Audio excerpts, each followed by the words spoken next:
Well, I think we all know the cost of complying from a financial crime compliance perspective for many years has been significant.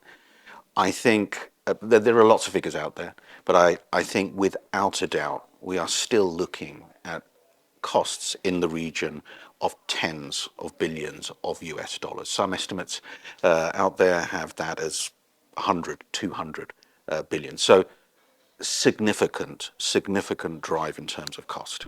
I think the one that I would put at the actual top of the list is volume.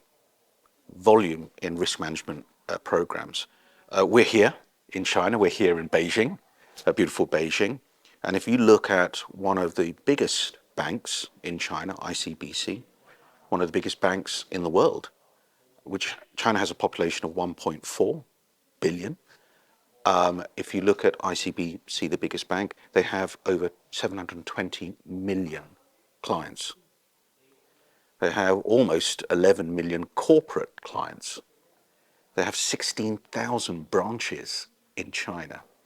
So when we think about that in the context of a financial crime program, and let's get a little bit more granular, transaction monitoring as an example, the volumes of alerts that are produced are exponentially bigger purely because of the size of the population, the size of the bank, and the number of clients they're actually dealing with.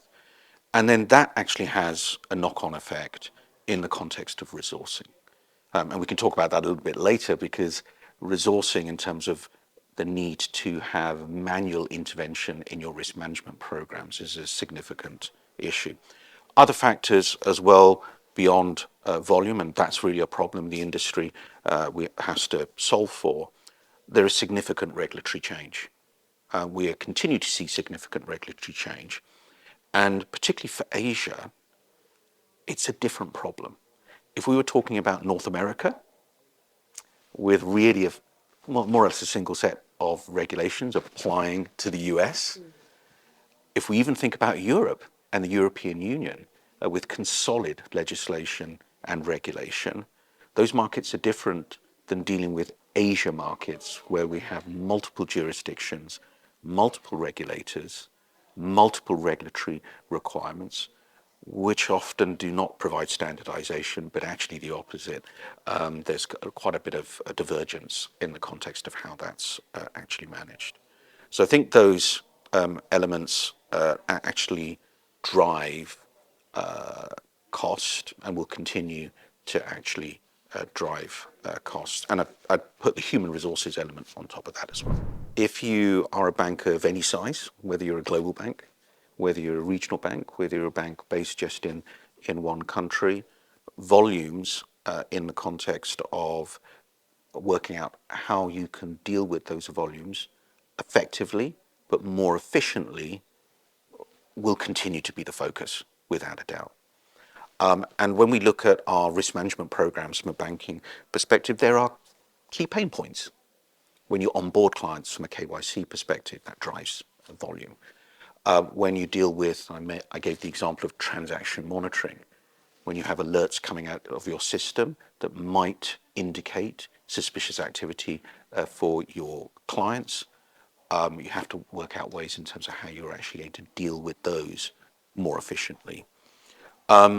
So across the life cycle from a risk management perspective, you have some of these pain points which we as an industry still need to focus on in terms of actually how we are going to solve for some of those problems. We've been on a journey as far as that's concerned, with the application of various technologies, but we're getting to the point now, and this is all the talk in terms of AI and generative AI, and we're definitely seeing an uptick with our clients in the context of them applying that with use cases in the risk management space, which helps to drive that agenda in terms of creating effectiveness. We want to maintain our programs as being effective risk management programs, but also creating some efficiencies. So going back to transaction monitoring, most firms actually already have a tech stack, and they have ways of monitoring their clients' activity, and they may have third-party vendor tools.